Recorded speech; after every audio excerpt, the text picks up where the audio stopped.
So welcome everyone. My name is Christian and I'm part of the marketing team here at Queue-it. Thank you so much for being here and welcome to today's webinar, which is entitled 2021 Bad Bot Spotlight, the Evolving Threat and How Queue-it Can Help. A note on today's webinar, it will be recorded, so you can go back and review or share with a colleague who might have missed today's live presentation. And if you have any questions during the webinar, we'd be happy to take them. We actually have a dedicated Q&A section set off at the end. So you'll see there should be a bar, a Zoom bar, where there's an option for a Q&A, and then we'll be sure to take those at the end. And with that said, let's get started with today's presentation by having our panelists introduce themselves. Martin, would you like to start off? Sure. Yeah, so I'm Martin Larsen. I work at Queue-it on the product team, and I mainly do product roadmap and the product management and innovation. So part of that is the bots and abuse domain, which we have been working intensely on for some time, and will continue, of course, to do in the future. Thank you, Martin. And yes, hello, everyone. My name is Garey Symington. I am the Customer Success Manager here in Queue-it's North American headquarters in Minneapolis, Minnesota, where I'm looking out my window and it's currently blizzarding in classic Minnesota fashion. But I'm excited to be here and discuss bots with you all today. A little bit about myself professionally. I'm really here to serve as a partner to our customers through any initiatives they're trying to achieve with Queue-it, provide insight, connect you with our experts, handle business side matters. Really anything you need, I'm here to help. So I look forward to discussing and happy to be joined by Elad as well. Thank you. Hello, everyone. I'm Elad. I'm the Director of Product Management for our Bot Defender product over at PerimeterX. Apologies in advance. I have a bit of a cold, not COVID or anything, so at least it's not that. Those of you who do not know PerimeterX yet, on our next slide, we can see that at PerimeterX, excuse me, our vision is basically to liberate people from their security concerns so that they can focus on building their digital businesses. Now, as you can see on this slide, our platform, which consists of our bot, code, and page defender products, detects risks here of web applications and proactively manages them, continue to focus on growth and innovation. We process millions of requests on a daily basis, with peaks reaching 1.5 million per second, protecting large varieties of e-commerce, media, travel, and financial customers. And more recently, on the next slide, you can see that we've been named a leader in bot management by Forrester, thanks to the abilities we've shown protecting our customers from attacks ranging from scraping and skewed analytics to account takeover and carding.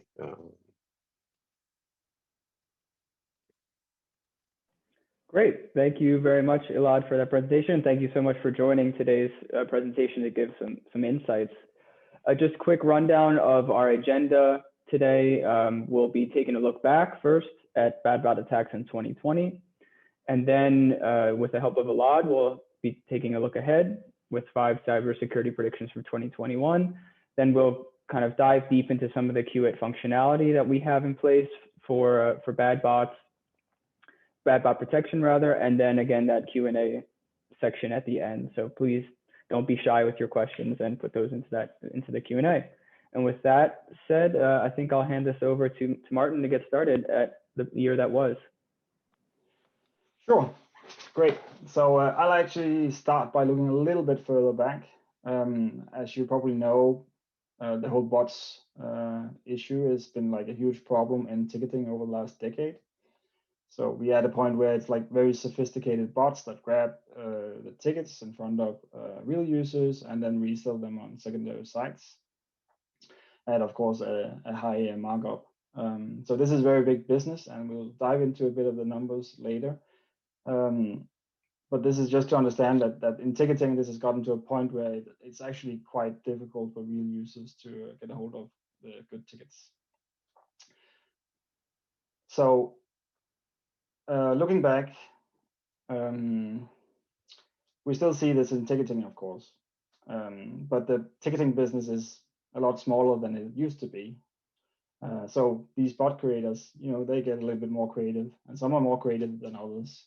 So here's an example of a person who has written a bot to help him book COVID vaccines. So this, doesn't really seem that harmful in the first sight, right? Because it's not like reselling these appointments or anything. But you could imagine that maybe the other people are building bots as well, and eventually maybe the booking system will crash due to all the bot activity, and may even get to a point where you actually can't book a vaccine without using a bot. So bot creators are getting more creative. They are going to try to find new revenue streams. So what we've seen in 2020 is that they have moved into ticketing. Not ticketing, sorry. They moved into retail. So we've seen a huge increase in activity, in bot activity in retail in 2020. And it's of course, when you have products that are in high demand and limited supply, then you're gonna have bots. And one of these areas are within graphic cards. So graphic cards are in high demand and limited supply due to a couple of reasons. You have the whole Bitcoin mining, where graphic cards are used to mine Bitcoins. You have artificial intelligence, and then you of course also have gaming. And maybe you've seen some of the articles where the Bitcoin miners will actually rent entire planes to move these graphic cards as fast as possible into the data center to get the full value of them. So this is kind of big business, and I actually felt that on myself here before Christmas when I wanted to buy a graphic card to my son, and they're actually quite difficult to find a graphic card that is in stock.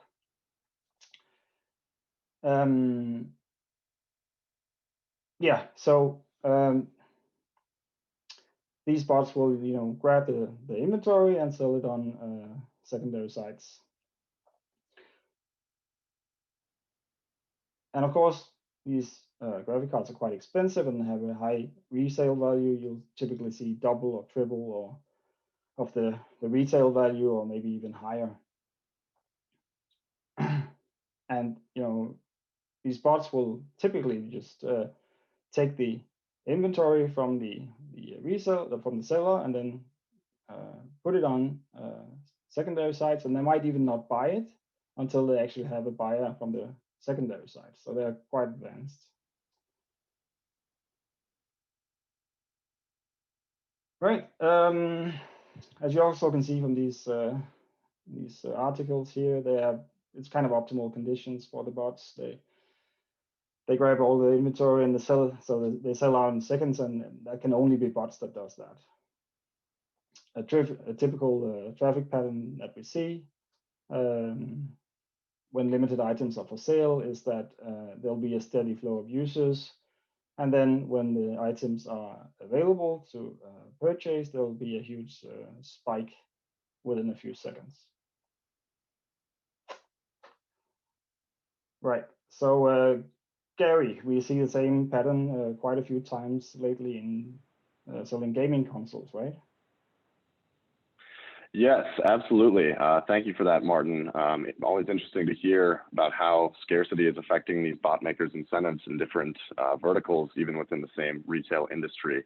But pivoting now to talk about gaming consoles, I'm sure a lot of you are aware of some of the pretty hyped up consoles that released in the fall leading up to the holidays. So we'll take a look at really what drives bot makers to infiltrate this vertical specifically. You'll see here, there is a huge resale market. We'll get into the sophistication of that market here shortly. But this headline really stood out to us, an analysis of the $82 million eBay scalping market for Xbox, PS5, AMD, and NVIDIA. That's a big number, and those are some big brand names. So that definitely is indicative of some pretty sophisticated attacks that are going on with these gaming console sales. I thought this was an especially interesting graphic to look at because it really iterates very clearly the incentive for these bot makers to go after these sales. If you look in the column under MSRP, you'll notice that the PS5 digital and the PS5 disc are actually only $100 difference in MSRP price.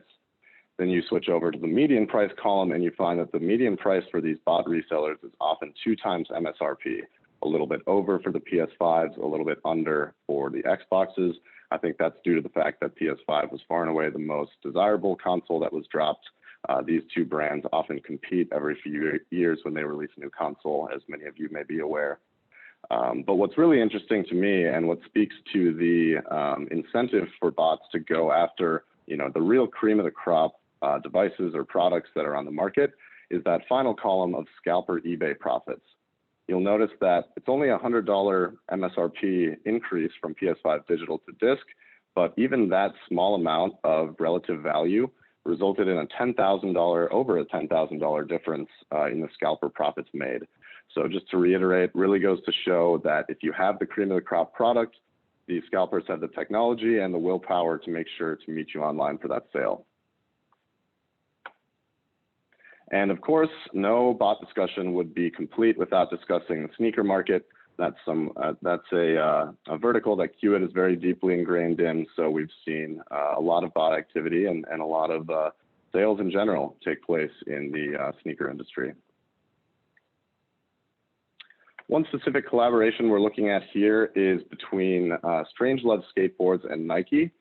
Unfortunately, there was so much bot activity that they had to move this sale to physical stores due to quote unquote raging bot variants.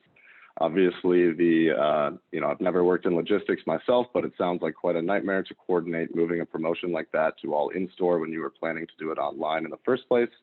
Let alone the limitations based on people physically transporting themselves to the store. Although, as annoying as it is to deal with these bots, I think the raging bot variant term is one I may take with me and build into the Queue-it technical vernacular here. Elad, what do you have to say about that for PerimeterX?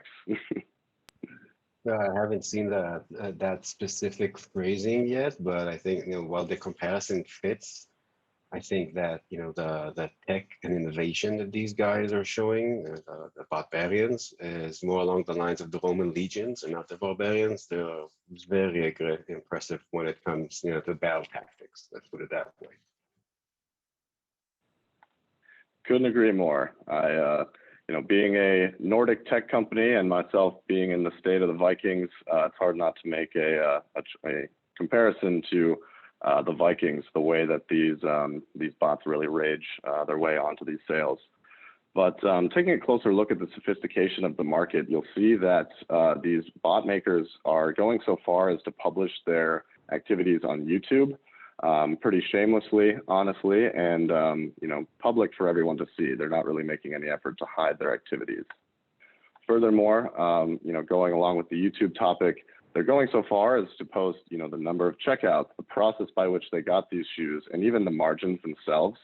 And something important to note with the, flamboyant nature of their, presenting their activities here is that while automated bots, being used to buy goods online is almost always a violation of the retailer's terms and conditions. However, it's not illegal. So there's not, legal discourse you can take to prevent it. You've got to employ some measures through companies like Queue-it and PerimeterX that we'll share here momentarily on the call or on the webinar. One more point to make before we do that, though, just solidifying the legitimacy of the bot threat, is the fact that the market looks and feels a lot like the stock exchange. If you're familiar with apps like Yahoo Finance, or if you dipped your toes into the recent GameStop craze, you may recognize some statistics like 52-week high and low, trading range, volatility percentage, suggested buy and sell price. These are all indicative of a sophisticated market and one that is certainly built on maximizing revenue as opposed to being kind of a shared interest of sneakerhead revenue. These are really people doing this to take advantage of inventory and strictly profit from it. So that being said, obviously I mentioned that it's not illegal for these bot makers to pursue inventory during your sales. So Martin, I think I'll pass it back to you. If it's not illegal, why does all this matter? Well, that's of course interesting. So the items are sold out fast, right? Nothing illegal going on. Everybody's happy, right? Well, maybe not everybody. In ticketing, let's say the fans can really get to the concerts because maybe the sale crashes. Maybe the site crashes during the sale due to the productivity. Maybe like in the strange love case, you have to go to the store. And if you get tickets, maybe you have to go to the secondary sites and getting them at face value. The same thing for sneakers, right? Customers, consumers, they cannot get the products that they really want to have. So customers can get the goods, fans are upset, artists gets upset, ticketing providers will suffer, and the brand name will suffer. So in the ticketing industry, right, over the years, it's becoming more and more clear that ticketing providers must, try to manage these bots. And from Queue-it's point of view, we just see that with the ticketing being non-existing these days, then retail is going down that same road, just is happening a lot faster than it did in ticketing. So I was thinking, Elad, you could shed some light on some of the future trends that we think we will see in 2021. Funny you should mention that. I've got just a slide. Joking aside, and the next slide, we can see that we go through this prediction exercise on a yearly basis at the PerimeterX, and we also try and judge ourselves, just to see how well we did, which is what the green and yellow on this slide is. We got more than half of these right, and that's not too bad, to be perfectly honest. And the ones we did get well are the two that are most relevant for us today. Like, while the exact numbers are still pending, we have seen a huge increase in ATO attacks, surpassing $7 billion. And we're also seeing the attacks themselves grow more intelligent, thanks to artificial intelligence, not necessarily the humans behind them, but the tooling is really evolving well. And if we skip over to the next slide, we can see that, like, both for 2020 and 2021, a lot of what is happening is it's due to COVID. Not my specific light at the moment, but the speed at which online aspects of shopping and generally online living, I mean, it's not just shopping. People even order their COVID shots online these days, which is posing a lot of issues. And it's forcing all of us to adapt.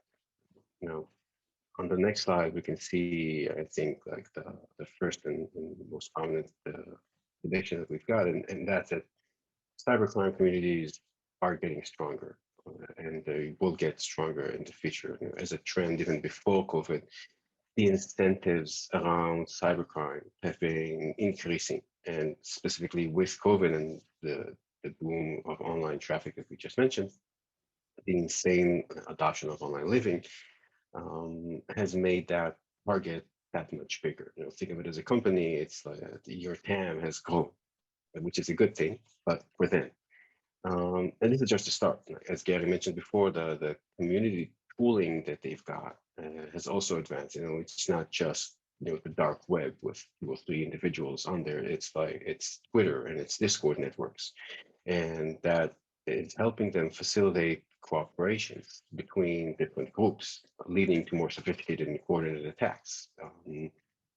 Now, some of them will also use the advantages of machine learning that we mentioned before, but all in all, it goes to show that they've got much higher ROI, which is just fueling their fight. Today, we're already seeing billions of ATO attempts on a daily basis, with impact ranging from site performance to just loss of trust from the customer's end, which also leads to fines and loss of revenue to service providers. Thank you for that, Elad. If I could jump in quick before we move to the next slide, I had a quick question, if you don't mind. I was going to ask what legitimate businesses can do to stay ahead of the curve in the cybercrime industry these days. Good question. In the interest of not sounding too much of selling my own product, I think awareness is key. Much like with any risk, once you're aware of it, you can start mitigating it. And whether you do it internally or using outside help, that's a good start. If you do this internally, you need to keep in mind that you will need to assign people and time at the very least to understand which of these is relevant to your business. Not every attack vector is relevant to every e-commerce site or any financial site or any other site. And you're probably going to need to keep tabs on the various channels and source of information, build out the right strategy and tooling. My very, very strong recommendation, regardless of whether you're going to find that you have a bot security problem or a different cybercrime problem on your site, bringing a specialist. I mean, security is a tough nut to crack. So if you can get outside help specifically for that, I'm sure that everyone would rather focus on their own company's goals and not fighting other. So this one is actually more around blind spots. If the first prediction spoke to the rise in usage and ROI, this one speaks about what happens when we try to move too fast or adapt too fast. If there are any engineers or technical people on the call, we're not saying that GraphQL in and of itself is a bad thing. Don't be against it. It's an evolution of APIs. The problem starts when a lot of today's security products use the actual URL to understand the context of the request. And in GraphQL, one of the things that can and happens most of the time is that that's taken away. And then those tools no longer have that to do as good of a job at identify risks, which will leave the door open to hackers, as it always does.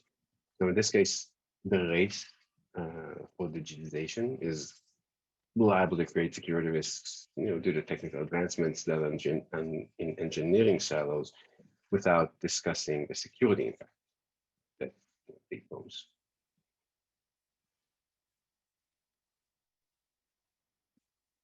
So the funny thing is that this one is actually kind of like the next step after the previous one in a way.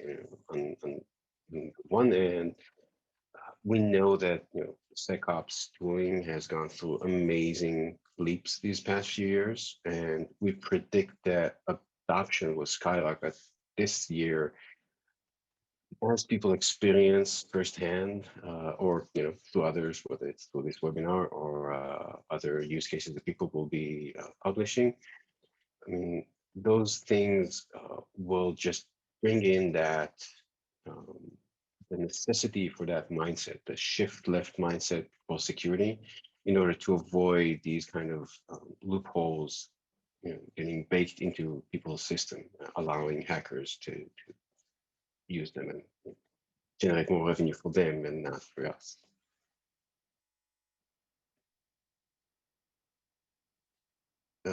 So this one, first off, BOPIS, for those of you who don't know it, it's shorthand for buy online, pick up in store.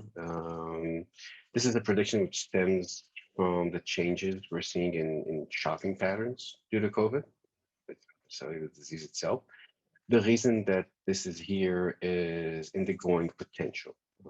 As more and more stores turn to this method due to lockdowns or store occupancy restrictions, those are happening a lot where I'm from. Certain safeguards that exist today with deliveries and regular face-to-face sales, they kind of disappear. One example is address validation. And again, the speed of adoption and usage of this pattern is likely to leave loopholes that attackers can abuse or to more easily obtain goods, whether it's through stolen cards or otherwise. Elad, if I could jump in again, just because we've certainly noticed an uptick in the BOPIS model in response to the pandemic as well. So I was curious to ask you, as a thought leader in that space, you mentioned it as a fraud risk. How can I know, first of all, if I'm being targeted, and if I am being targeted, how can I reduce that risk? No is such a big word. How can we know anything? again, joking aside, I think that if you're selling products through BOPIS, you need to take this into consideration and assume you're a target. Probably not if you're selling low markup products. I wouldn't say that percent sandwiches or coffee that you're a liable target. But for the higher ones, the potential is very interesting for attackers, especially if they're local ones. I think the best advice we can give at the moment is to add multiple layers to guarantee that the person actually doing the pickup is the person who paid, whether it's multi-factor authentication, card validation, picture ID. These are a lot of things that people are liable to forego because of the pressure that is being generated. And I'm pretty sure that you will start seeing more options and more startups popping up as people realize that this is an interesting backdoor that people will need to plug.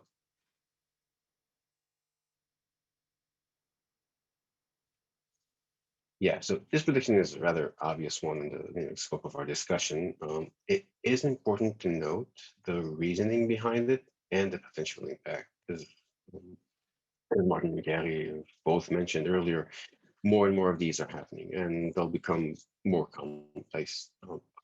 Part of it is indeed, due to COVID and brands trying to be innovative and generate more sales and brand awareness at a time of economic downturn. Another and probably more important one, as it will not go away anytime soon, is the fact that Gen Z is getting more financial influence and they are more partial to customization and personalization.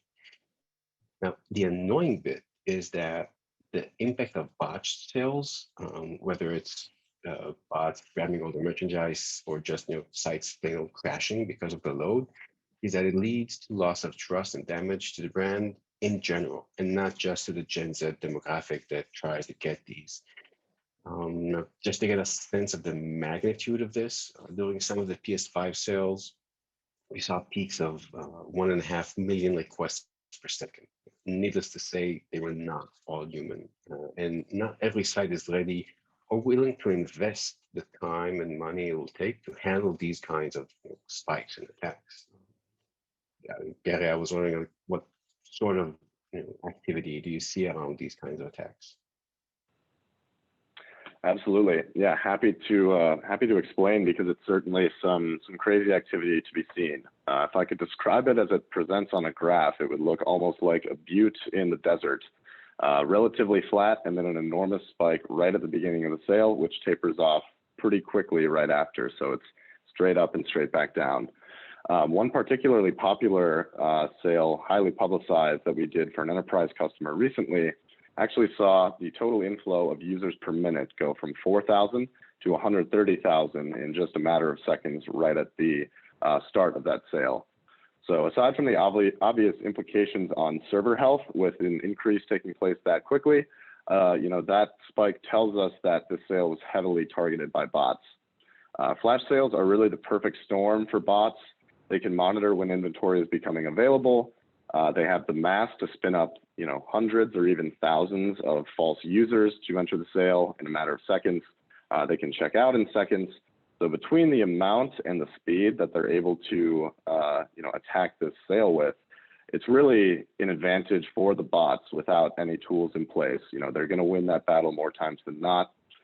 Furthermore, with denial of inventory, bots can make it appear as if items are sold out, which drives traffic to secondary sites, which none of us want. We obviously want our customers to pay us for our products. So that's kind of at a glance. Martin, would you add anything to that? Yeah, so now that we kind of realize that there's problems here, you have this business model of having flash sales. You kind of need to level out the playing field a bit. Right now, as Garey mentions here, it's really the bots who are going to win. We would like the real people to win, right?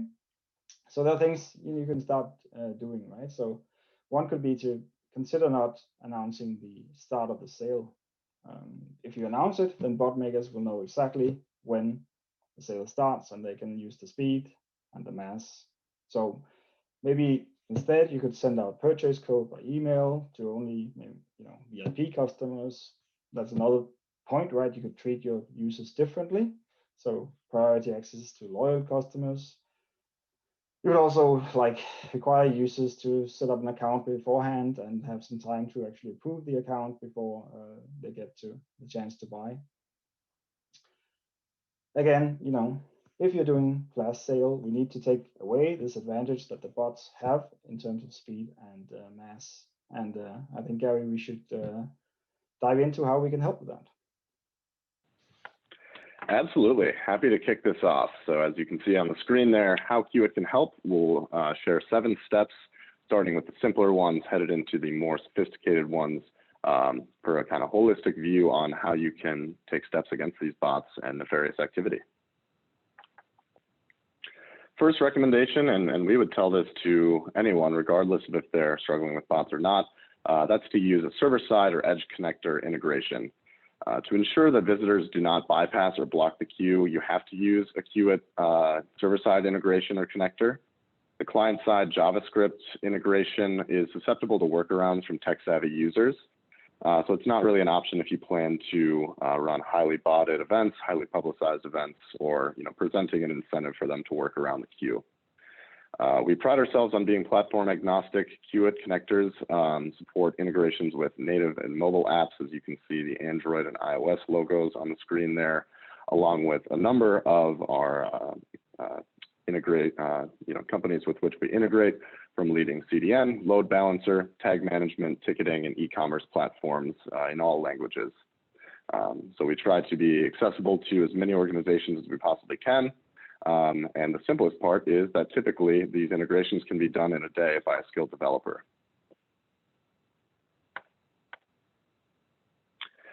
Adding to that, another recommendation would be to set up a scheduled waiting room. This is kind of what we discussed and touched on briefly a bit earlier regarding the pre-queue. So this offloads early users from your infrastructure, preventing overload from early traffic. You'll see the graphic on the right there is a relatively standard queue page or pre-queue page for a sneaker event, informs the end user when they will be able to access the site.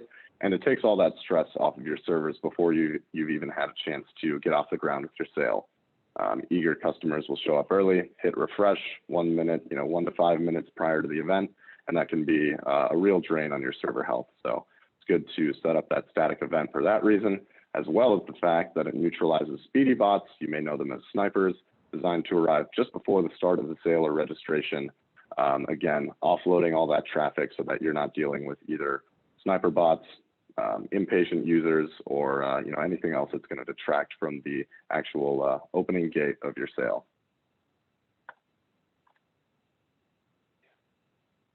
Next recommendation would be to block traffic from data centers. I think it's known that data center traffic is typically not representative of genuine, legitimate customers. That's why it's kind of a good catch-all in that regard. Bots typically run in that environment due to the cost and scale advantages. And you can see in a video that I believe we're pulling up here shortly, you can control this here in the Bots and Abuse tab located in the event settings on your Queue-it Go platform. And you can choose to soft block, which provides a CAPTCHA, or you can hard block, which they'll show in a moment here, which provides a 404 error through the requester. So depending on how strict you want to be with that traffic, you can customize that completely within the Queue-it Go platform, which is nice. And now I think I will take a sip of water, pass over to Martin to talk about configuring anomaly detection. Thanks for that. So as one of our basic protection, we do some static analysis of HTTP requests and traffic patterns. So basically, if we see something that looks suspicious, we'll prompt the users to verify that they are human. And this is typically done through a CAPTCHA that they need to solve. So of course, the primary purpose of this is to keep the queue healthy, but it's also mitigating some threats from some of the more simple users, as some of the more simple malicious users and bots. So this is an area where we will continue to develop it further. So in the coming months, so stay tuned for that. And there'll be more options to to configure that settings and to whitelist and so forth. So we're talking about verifying the visitors are human. We do, of course, also support CAPTCHA. Garey, would you like to take that one? Absolutely. Happy to talk about Google's CAPTCHA. So as you can see on the screen there, that's our 5th recommendation, is to employ Google's CAPTCHA. You can display this to visitors, which they must pass before entering the pre-queue countdown page or running waiting room. Good kind of initial stopgap to sort of filter out some of that traffic. You can configure Queue-it to show all visitors the CAPTCHA challenge or only suspicious users. So it goes along with our customizability mantra here at Queue-it. You're able to kind of toggle that strictness, providing a CAPTCHA, or you know, whether or not you want everyone to see it or just suspicious users based on the amount of traffic you're seeing. With that said, Martin, could you share anything about the limitations of using CAPTCHA? Yeah, I think we should spend a little bit more time on it. So first of all, you know, CAPTCHA has sort of gotten a bad reputation, I think, and I think we all kind of have some, you know, feeling about CAPTCHAs. We all, of course, have solved them many times, but I would actually like to pass it on to Elad. What's your sort of take on CAPTCHAs? So CAPTCHA is kind of a double-edged sword, I suppose. You know, the one end, it's a nice feedback loop. Everyone's employing it. On the other end, excuse me, it's a user experience deterrent. You know, there's drop-off rates, it hurts conversions. It's two funny stories. They're quoting here. Funny, like one analyst that we've spoken with has mentioned how that in order to protect the COVID vaccination registrations, they added a CAPTCHA. Now, the age limit there for COVID registrations, I think it was in Miami. I don't remember. Was age 80 and above, and CAPTCHA isn't geared towards that target audience. That's like one example of like the user experience problem. So, you know, there are always new things that we're doing to, you know, kind of create a better CAPTCHA or a CAPTCHA replacement, or, you know, move towards a world where CAPTCHA is not required. But like I said, it's a double-edged sword. It's good, but use it as little as you can. It really does hurt user experience. I actually totally agree. We do see, you know, cases where it's definitely useful to, you know, deploy a CAPTCHA. And, you know, one use case could be that you know, started to have a bot problem, right? And then you can just put on a CAPTCHA. It's really fast to do, like Garey showed us, and that will, you know, help you for a while probably. And then, you know, bot makers will figure out a way to get around it, and then, you know, maybe it won't be as effective in the long term, but it will still have some kind of effect, right? And I think we have to remember that there's not really one easy solution to this problem. So every solution will have pros and cons. Every solution will work in some cases and not in others.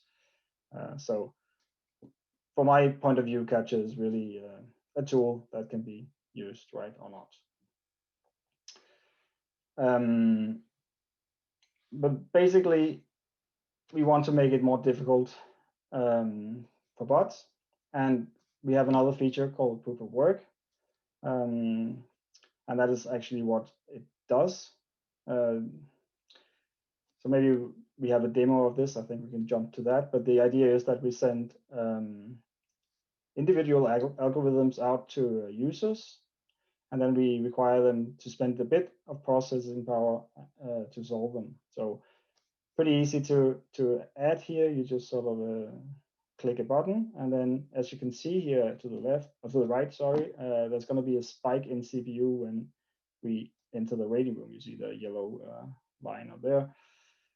That's actually because we sent this algorithm out to the browser and ask it to solve it. And that requires some CPU, and it can be a lot or it can be just a little. And if you are a bot and you need to sort of solve many of these algorithms, then it's going to cost you something in terms of CPU. It's also going to cost you something in terms of complexity of building the bot. So it is making it more expensive to build a bot, and by making it more expensive, some bot makers will drop out. They may not be able to solve it with the technology that they have. Some will obviously be able to do it, but then maybe the cost of doing it actually will just make them move to something else, some other product to go and buy. So that's kind of the idea behind the proof of work. For real users, of course, this is barely noticeable. So the real users doesn't really get impacted on it. What we've seen so far has been automatic things that you can pretty easily switch on and off. For some of the advanced bots that we've talked about mainly today, this may not limit them to the desired level. So in these cases, it might be useful to actually try to limit who gets into the waiting room. So some ideas here could be that you have an account that you vet up front, and only if it's a high quality account, then you let the user or the account owner into the waiting room. And you also make sure that that account owner can only get one spot in the queue. The same could be done with other things, like you could send out promo codes in emails, or you could have something other physical identification, like a billing address, for instance. So that all happens before you enter the queue, but you could also take measures when you actually get out of the waiting room and into the transaction side. In here, you could, let's say you have prompted the user for a billing address, for instance, once before they enter the waiting room, and you only allow one spot in the queue for that particular billing address or shipping address, I should say. Then when they check out, you can enforce that they actually ship the product to that shipping address, and thereby evening out the playing field again, so that bots at least needs a lot of shipping addresses in order to make a huge amount of virtual users. Yeah, we also have APIs to call, so you can transfer data from one system to another, where the waiting room is sort of in between. You can verify that the promo code is valid and it's only been used once. And in other words, and try to limit the abuse from bots. In order to do that, we need to sort of try to touch all, we need to try to take the fight to all the touch points we have with the customer. So that's everything from before, what happens before you go into the waiting room, but also after. And Elad, I know that this is kind of what you do. You're looking at the entire spectra here, so I'm looking forward to hear your thoughts on this. So I think, yeah, this slide really kind of nails it. Like the waiting room technology does a great job at keeping certain things, certain types of bots out and enforcing rate limiting towards the checkout. But as I mentioned in our first prediction on cybercrime, they're getting smarter, the cybercrime organizations, and things are getting a little more complex. So it starts with the fact that they're not only attempting to abuse flash sales. It starts way before that. They're trying to create fake accounts, taking over existing accounts. Now, this obviously generates a lot of problems for organizations, things like data breach fines and loss of trust.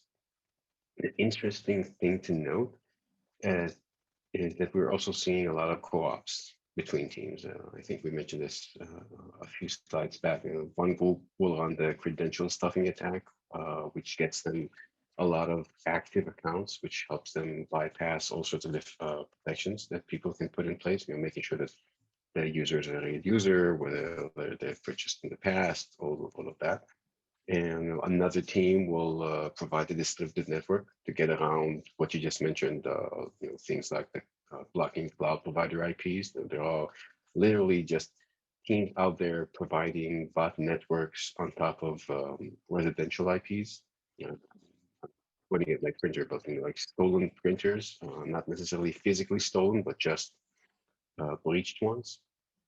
And a third will run the actual purchasing, and then they'll just split the earnings. That's kind of what we're going to explain here. Martin, like what other kind of risks have you seen along with pre-descripted bots on your end?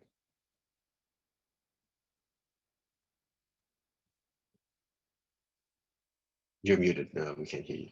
Sorry, I'm on again. Sorry about that. Yeah, so what amazes me the most is the level of sophistication these bots are at. All right, you mentioned it yourself. I know I'm getting a little bit old, but it seems like only a few years ago, these bots were small scripts running on servers in a data center, right? And today they're very difficult to tell apart from real users. And it's really the economy, and there's so much money in it.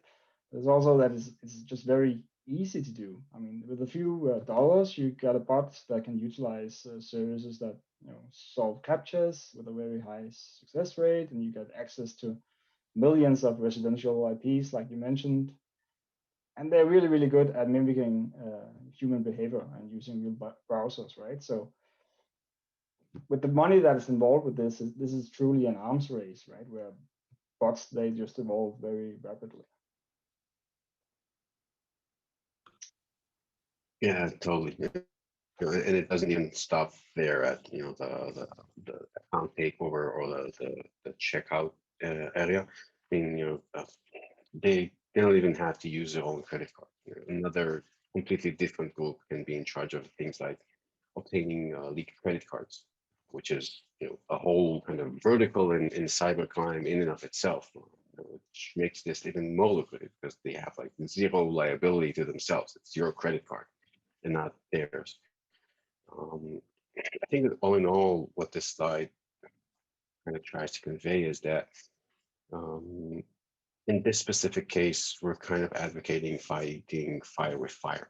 So, it's a good practice every once in a while. And when the other side turns to co-ops, so do we. And the overall solution and level of protection that you get when you slice in multiple defenses is just that much higher. Yeah, if I could jump in there, I would say, we've worked with a lot of these cases over the years, as Martin had mentioned, whether it's in ticketing or retail. And one thing we've seen that's common in the success stories is that the problem is approached from various levels, from different angles and stages in the purchasing and value chain. Those that are successful are working with a range of companies to combine domain knowledge and products. Realizing that you can't fight this fight on your own and making it a joint effort is really a key realization to make sure that you're surrounding yourself with the correct tools and thought leadership to make sure that you're staying ahead of that arms race that Elad had mentioned. So with that said, unless Martin or Elad have anything else to add on this slide, I think we can transition to the Q&A portion of the webinar here. I see a couple questions in the Q&A section now, but certainly don't be shy. We've blocked off some time and would be more than happy to answer your questions.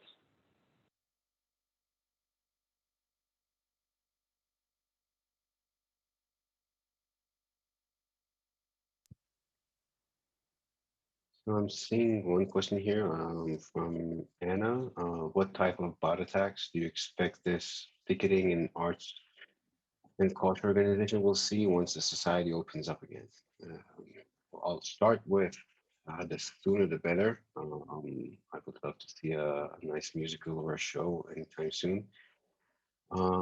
Having said that, I mean, we've all we've been protecting certain ticketing companies in the past as well.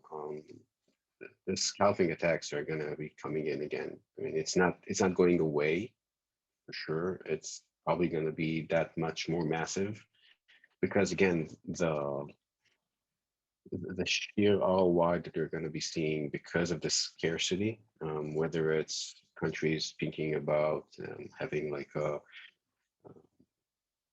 mandatory vaccinations to enter these, or whether it's going to be piecemeal and very very limited, whether it's distance between seats. So the ROI on top of these attacks are going to be insane.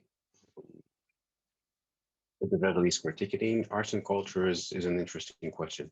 I'm guessing it will be quite similar. It will be interesting to see just how big of an issue it will be. The one thing protecting this is the Bots Act, at least in the US. But I don't know how much that legislation is going to weird off, cybercrime organizations. I think we've seen that the Bots Act is it's a great thing to have, but it's not really taking effect, right? It's not really doing any difference, to be honest. Mm-hmm. And I think you have a really good point with the scarcity of things, of tickets and shows also. I mean, there's not going to be a very, the supply is not going to be very big, right? And you have all these professionals, I would call them, that, bot makers and professionals that, scalp tickets. They are just going to fight around the same tickets, right? So I would actually see that it's going to be quite a big problem when it starts up. Yeah, definitely.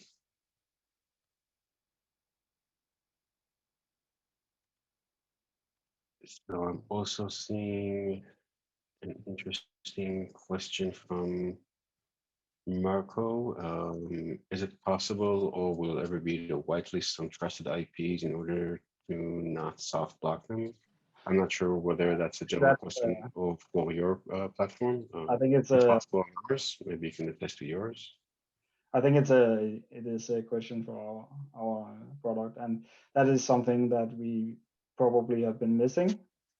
So we will, as I mentioned earlier, that the static analysis of the basic anomaly detection protection we have, that is something we'll be going to work on in the next few months or so, and you will see features here that probably will allow you to whitelist trusted IPs. Awesome. I can jump in here. Looks like a question from Andy. Hey, Andy. Good to see you. Thanks for stopping by. Andy asks, how is BOPIS different than traditional will call? And Elad, I might lean on you a bit for the answer, but as far as I know, BOPIS is essentially the retail version of will call. Obviously, will call being where they reserve your tickets once you've paid and you actually pick them up at the venue prior to going into the event.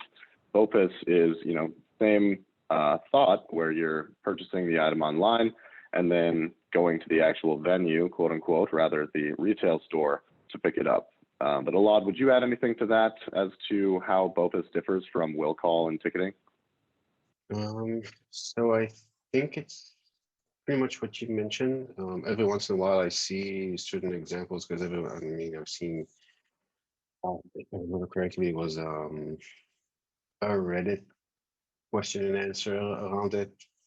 And they were asking about Home Depot. So I think that every once in a while, different retailers just use the terms, not necessarily loosely, but specifically for their use case. So they're quite similar. I think that for our discussion, they're pretty much the same. Again, I think that the main point that we're trying to make in our prediction is not that this is necessarily a new thing. It's the combination of the increased usage and the scarcity of store, let's call it real estate, because people are being limited to one person in the store or 2% in the store, one person per 10 feet, stuff like that. And you're the same kind of security measures that you used to have may go out the door, so to speak, because of the pressure.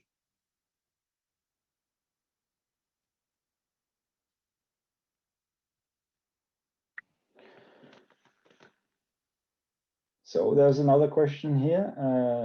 What are some of the best strategies you see for beating sneaker bots and keeping hyped releases online?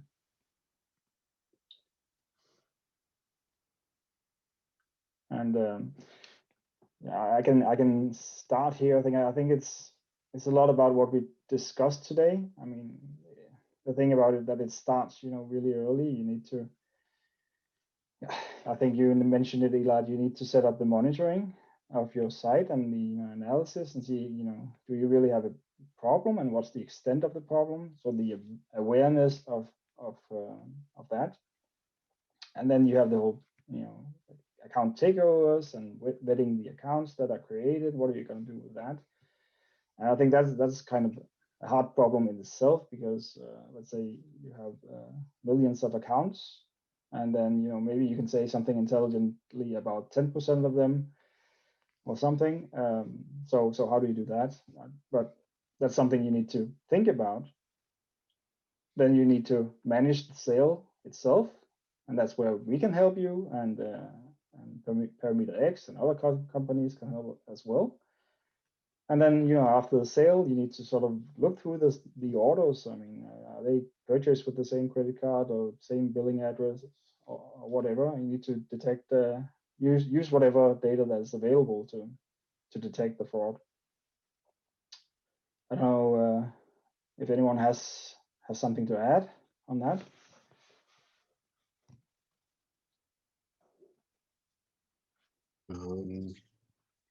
I think pretty much covered it. I mean, it's a hard problem. But it's kind of one of those things where that's what our companies are built around. I think the main thing to know is it really is a complex problem. There are both teams and organizations or technically companies behind trying to cheat you out of your inventory. So fight fire with fire.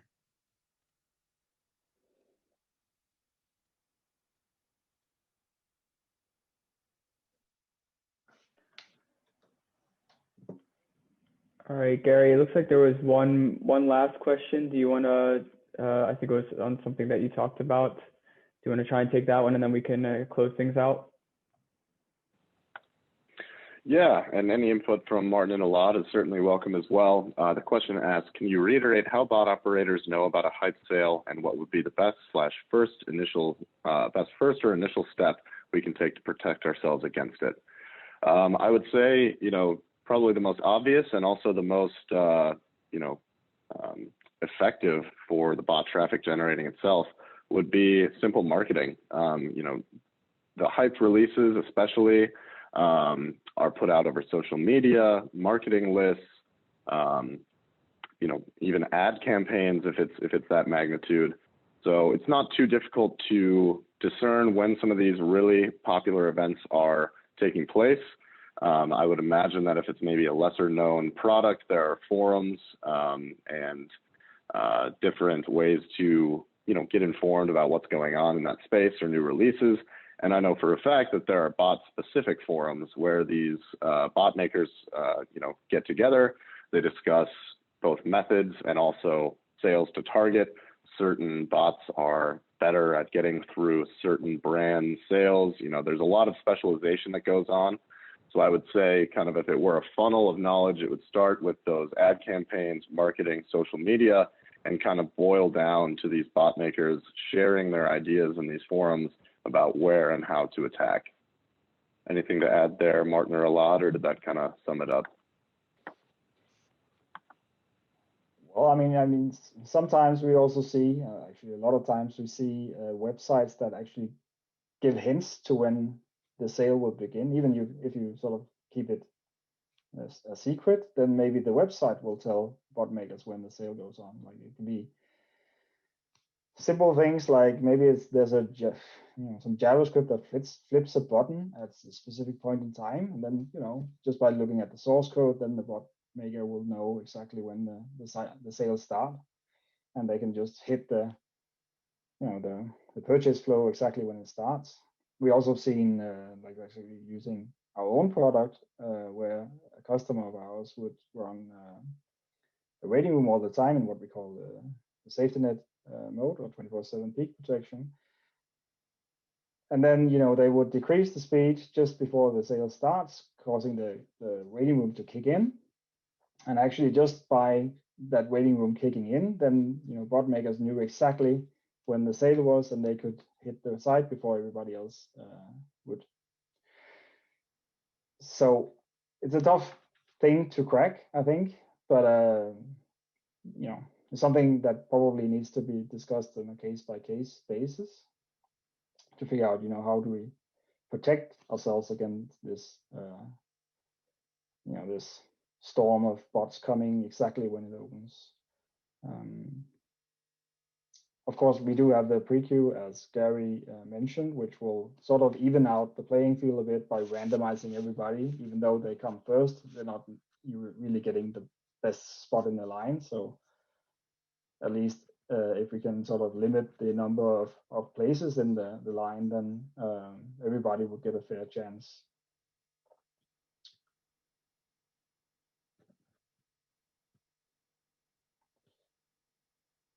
So. Sounds good. Well, thank you all for all those questions. Really appreciate those. I know we're just about 2 minutes over now, so we'll get you back to your days here. Just quickly wanted to say thank you so much for joining us and share a couple things to take away from the webinar. So if you want to learn more, please reach out to us here at Queue-it. We'd love to talk with our customers, prospects, anyone who wants to learn more about what we're doing. Best way to do that is through the support channel located in the top right drop-down of the Go platform. You can also reach us at support@queueit.com, and that notifies our entire team of technical experts as well as customer success department to make sure we get your question answered as soon as possible. And Elad to share a bit on the Forrester New Wave. I think that the second thing that people can take away from this is Forrester New Wave. I mean, we're a leader in bot management there, so they do they also help with understanding what kind of questions you should be asking. So feel free to jump onto our site, perimeterx.com, for this specific report. I think it will help you get a better grasp of what you're up against and what the best of breed kind of solutions look like. Fantastic. Thank you all so much. Thank you to the participants for the amazing questions and making this an engaging talk. And thank you to Garey, Martin, and Elad for your time today. As mentioned, we'll be sending out a recording either tomorrow or early next week of the presentation, so you can revisit it and share with any colleagues that might have missed it. So thanks, everyone. Have a fantastic rest of your day.